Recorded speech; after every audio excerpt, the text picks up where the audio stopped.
want to take a few moments at the top to talk about something that, with all the big issues going on, hasn't received much attention, but I think is worth talking about briefly.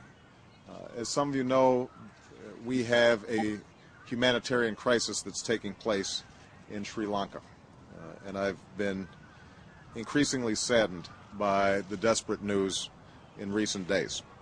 Tens of thousands of innocent civilians are trapped between the warring government forces and the Tamil Tigers in Sri Lanka with no means of escape, little access to food, water, shelter, and medicine.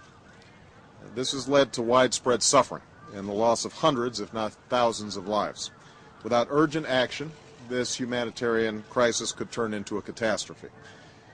Now is the time, I believe, to put aside some of the political issues that are involved and to put the lives of the men and women and children who are innocently caught in the crossfire, to put them first.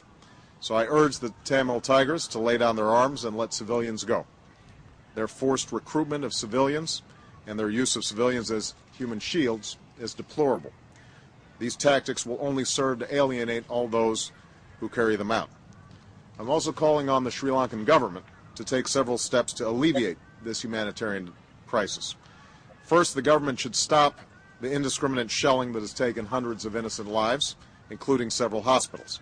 The government should live up to its commitment to not use heavy weapons in the conflict zone. Second, the government should give United Nations humanitarian teams access to the civilians who are trapped between the warring parties so that they can receive the immediate assistance necessary to save lives. Third, the government should also allow the United Nations and the International Committee of the Red Cross access to nearly 190,000 displaced people within Sri Lanka so that they can receive additional support that they need. The United States stands ready to work with the international community to support the people of Sri Lanka in this time of suffering. I don't believe that we can delay.